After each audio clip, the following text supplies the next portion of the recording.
हमने जो आपको आज इनविटेशन दी है वो इसलिए दी है कि हमने आज पार्टी का मैनिफेस्टो रिलीज़ करना है। तो आज हमारे लीडर्स कुछ तो फॉर्म भर रहे हैं, कुछ कैंपेनिंग में हैं, तो इसलिए मैं अपने स्पोक्समैन के साथ अकेली यहाँ आकर आपके सामने ये रिलीज़ करूँगा। तो ये हमारी जो है ये हमारा जो है डिग्निटी एंड डेवलपमेंट के मौजूद से का जो इसका है हेडिंग है।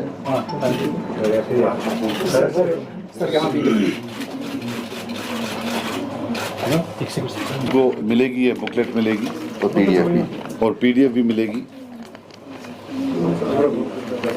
तो इसमें हमने मेरी तरफ से एक फॉरवर्ड भी है अबाउट द प्रेजेंट सर्कमस्टांसेस, कैसे 2019 के बाद हमें डिसएम्पावर किया गया टोटली पॉलिटिकली। हाउ बेटा आप प्लीज चुप कर लो, अगर नहीं है प्रॉब्लम बंद कर। Why are you talking? How from being one of the most politically empowered state in the country we have been relegated to a UT. We have been stripped of Article 370, Article 35A, और कैसे पिछले 5 साल में जम्मू कश्मीर के जो बाशिंदे हैं, बिलखुसूस कश्मीर के, उनको कैसे एक म्यूटेड बाईस्टैंडर बना के रखा गया है। कैसे एडमिनिस्ट्रेटिव जॉब्स में, पुलिस की जॉब्स में, हर जगह उनको क्राउड आउट किया गया है। उसमें हमने पूरा लिखा है। हमने लिखा है कि we will fight for the restoration of article 370, article 35A. We don't believe that this is the end of the story. Inshallah, a day will come when good old days will come back and we will have federal powers at par with Article 370 and Article 35A. Resolution of Kashmir issue का हम बोलते हैं कि conflicts पर से रिजॉल्वेबल नहीं होते हैं। कश्मीर इशू को रिजॉल्व करने के लिए सॉल्यूशंस की कोई डर्थ नहीं है। It is the lack of leadership, it's the lack of statesmanship, especially in India and Pakistan. The day two statesmen sit in India, in Islamabad and in New Delhi, they will resolve it. जब तक leadership नहीं होगी, resolve नहीं होगा। हमारा जो ये 70 साल कर्ज है, जिसका सबसे बड़ा जो इम्पैक्ट है, नेगेटिव इम्पैक्ट कश्मीरीज पर है, ये लैक ऑफ लीडरशिप की तरफ।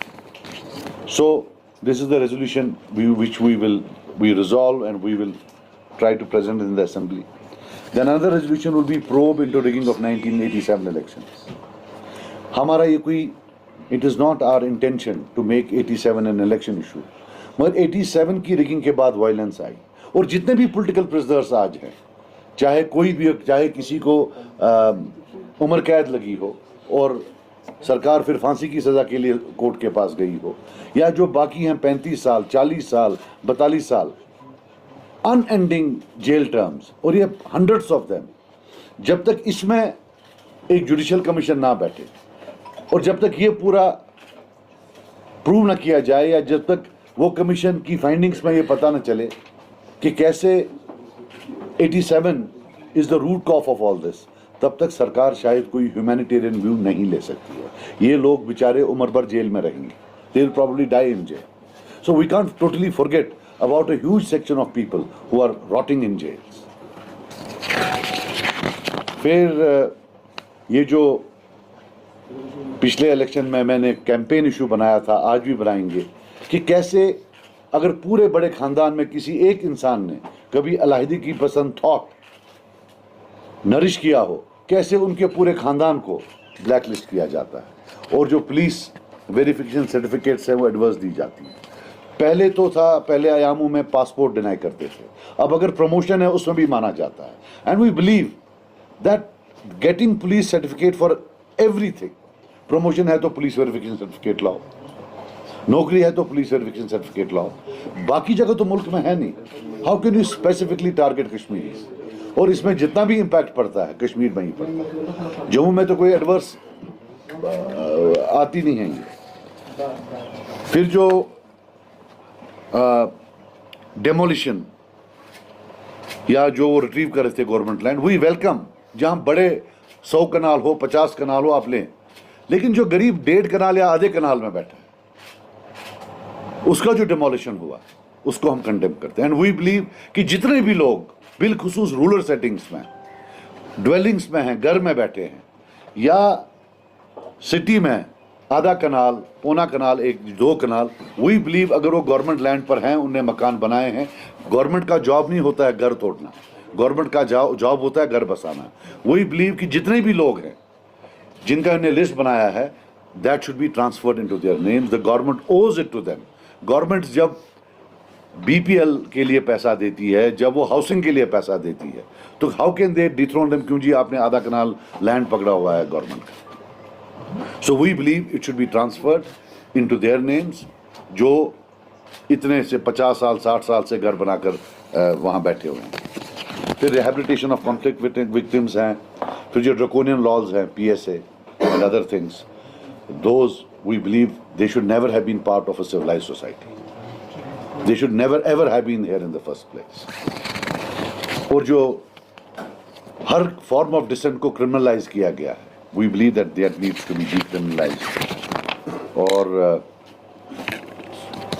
return of Kashmiri Pandits, we believe an enabling environment should be made for them to honorably return with dignity and resume their places in their homeland.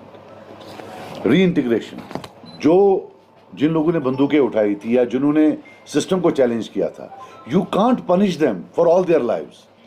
There is a limit to punishment. There is a concept of reintegration. We seriously believe that we should try and reintegrate them so that they have sustainable levels of income, so that they become a part of society. You can't just tell them that I will not give you a bank loan, I will not give you a job, I will not give you a passport, I will not allow you to work. So फिर करेगा क्या? What will they do? And these are thousands of people, and nobody is talking about them. So we believe that the concept of reintegration of these combatants into the civil life, the government will have to facilitate that. Baki promises on employment, on electricity, on social welfare payments. We believe social welfare payments are a matter of right. They are not a matter of charity. So we believe, and हम चाहते हैं कि ये link होना चाहिए। जैसे तनख्वाहें बढ़ती हैं, जब महंगाई होती है तनख्वाहें बढ़ती हैं, जो हम सोशल वेलफेयर पेमेंट्स देते हैं, they should be link to an index कि जहाँ तनख्वाहें बड़ी लोगों की, पब्लिक सेक्टर एम्प्लॉइज़ की, गवर्नमेंट एम्प्लॉइज़ की, तो वो भी खुद ब खुद बढ़ना चाहिए। उनको भीख नहीं मांगना पड़े, जनाब हमारा बढ़ाओ। जब मैं मिनिस्टर था, जब हमने बढ़ाया 300 से 1000, शायद 20 साल के बाद बढ़ाया था। तो सोलर जो है, सोलर पावर, हम चाहते हैं कि जितने भी बीपीएल हैं या जो पोअर एरियाज हैं, उन सबको एटलीस्ट एक सिंपल सेट टॉप जो छोटा होता है, जिसमें 4-5 लैंप होते हैं, जिसमें चार्जर चार्ज कर सकता है, एक टीवी चल सकता है, वो, ताकि उनको कैंडल्स की ज़रूरत ना पड़े। इस ज़माने में वो कैंडल्स के नीचे हमारे बच्चे ना पड़े। We think they should be given free of cost to every household beyond a certain threshold. जो हाई इनकम ग्रुप्स हैं, उनके बगैर सबको घर घर ये फ्री मिलना चाहिए। वुमेन एम्पावरमेंट है। बाकी आप खुद देख लें, हमने about tourism, about horticulture, we talk about in detail. किसी के साथ नहीं। आप खुद कहाँ कंटेस्ट कर रहे हैं? मैं अभी हंदवारा तो मेरी ट्रेडिशनल सीट है, लेकिन बहुत सारा प्रेशर है कि आप कुपवारा से भी ले करें, तो will take a call on that, because हालांकि हम ट्रेल कर रहे थे पार्लियामेंट में कुपवारा असेंबली सेगमेंट से, बट वहाँ के लोग बहुत ज़्यादा इसरार कर रहे हैं कि साहब एक परसेप्शन है कि आप कुपवारा जो है ज़्यादा मतलब इग्नोर कर रहे हैं, तो आप कुपवारा से लड़े। तो most likely I could be fighting from both the places, but final decision by evening. Parliament elections के जहाँ पर नेशनल कॉन्फ्रेंस में 2 सीटें दे दी और हंदवारा साइड जो आप ही का एरिया है, जिन्हें रशीद की अवामी इत्तेहाद पार्टी दे दी, तो ये किस हद तक सही है? इस वक्त बीजेपी काफ़ी फोर्स कर रही है, चाहे वो आपकी पार्टी हो, अवामी इत्तेहाद की पार्टी हो, या जमात के कुछ लोगों को यूनाइट करने की, ताकि एक अच्छा अमल कम पड़े। यार मुझे एक चीज़ बताओ, आप ये भी मुझसे पूछ सकते थे कि देवेंद्र राणा ने एक बयान दिया है, don't come here and become an agent of a political party, don't start it again. मैं आज इतनी देर बाद आया हूं, मैं अपने लोगों के पास वोट डालने जा रहा हूं। ये क्या चीज है? आपने और देवेंद्र राणा का क्यों नहीं पूछा? नहीं, आप देवेंद्र राणा का भी तो है, वो पूछिए। नहीं, आप ऐसा करिए, आप listen, I will tell you something, listen, I will tell you something, जितना आप करें, नाउ लेट मी स्पीक, मौका देना, लेट मी स्पीक। जो आपने करना था पिछली बार आपने किया, मैं बोल रहा हूं, have the guts, go and ask Omar Abdullah What did Devendra Raina say? Because 2019 में हंदवारा के बड़े जलसे में मैंने एग्जैक्टली सेम बातें बोली। तब जब आपने उसको पूछा उसने बोला ऐसे। अब उसका जो करीबी साथी है उसको एक्यूज कर रहा है। उमर अब्दुल्ला साहब कोई नॉर्मल आदमी नहीं है, एक्स चीफ मिनिस्टर रह चुके हैं। He has to answer it. Why don't you go and ask him and why doesn't he answer? Why is he keeping quiet? If it is true that in 2014 he fought on an election to keep BJP out, then he was having negotiations with them. It's a serious matter. The people need to know. And don't paint everybody with colors. जमात इस्लामिया को करोगे? Where do you get the moral courage? मेरा उनसे हमेशा झगड़ा रहा है और रहेगा. All the times to come. They voted against me in parliament. But do you know how many people have died? How many of them are in jail even today? उनकी सारी तंजीम जेल में है। और आप उठे हो कि जी उमर अब्दुल्ला ने बोला वो बीजेपी है इसलिए वो बीजेपी है। आपके जो मन नहीं दे सकते हैं। नहीं, ये अगर कोई मेन स्ट्रीम में आना चाहेगा उनको मौका मिलना चाहिए। देखो मेरी बात तो सुनो, BJP मेन उनको कह रहा है, ये candidates स्ट्रीम हैं। मेन स्ट्रीम Proxy इज जो है। फुल ऑफ यार don't why are you calling them proxies? There are at least 5-6,000 graves belonging to them. मुझे एक चीज बताओ, आप जेल गए हो? इंट्रोगेशन खाया कभी? कभी नहीं ना किया है। Then how do you sit on a moral judgment for someone जिनके 5-6 हजार आदमी ग्रेव्स में हैं, जिनके इस वक्त 1,000-2,000 आदमी ग्रेव्स में हैं? शर्म नाम की भी तो कोई चीज है ना।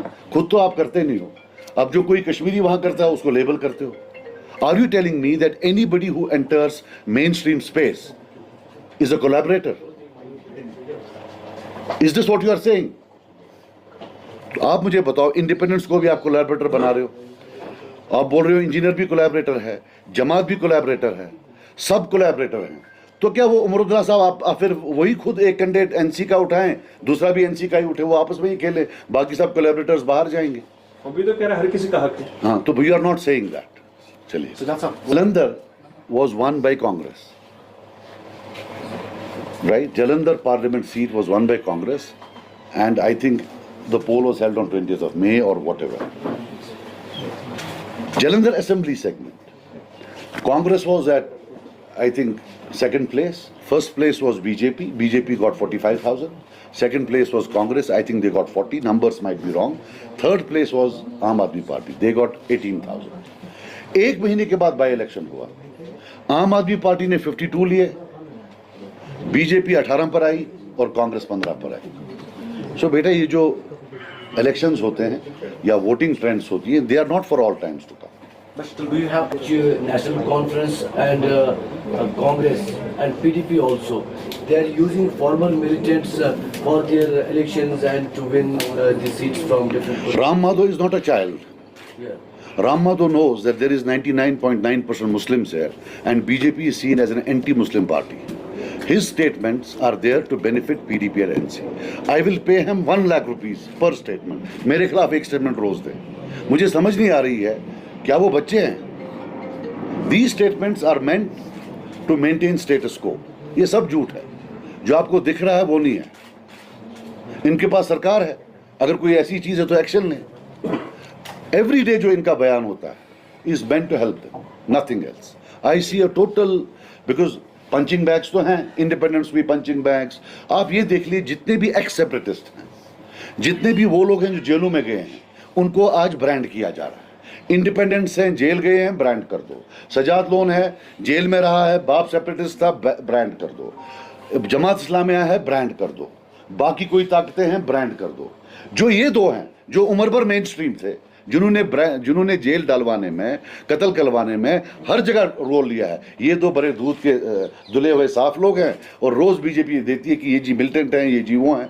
राम माधव जी ने तो ये बयान 2014 में भी दिए थे regarding PDP, and then he sat with them. Did he not make a government with them? So can tell you with full authority that अब हम क्या करें, we can't do anything. They have made a thing. वो सवेरे रोज बयान देते हैं, वो रात को फोन करते हैं, अंकल जी कल एक और बयान ठोक रहा। अब हम किसको बोलें? Every day they are issuing a statement. And see how a system, एक इकोसिस्टम बनाया हुआ है। जो भी कोई विक्टिम साइड से है, जो ही वो जाता है towards main stream, he is dubbed as a collaborator. No, who could have ever thought that the Jamaat Islamia, जिसके सबसे ज्यादा लोग शहीद हुए, उनको आप वो भी अब बन गए, ये क्या नाम है इसका? This is the limit, this is now. इसको एज इमोशनल कार्ड देख रहे हैं क्या? इसको मैं देखता हूँ demolishing of Kashmiri language. It should do it. Top टोपा. जिस दिन वो टू इट बोलेगा उस दिन मैं उसको कश्मीरी मानूंगा. टोपा. सर कोशिश तो की ना कहीं. क्या कश्मीरी की टांग तोड़ने में क्या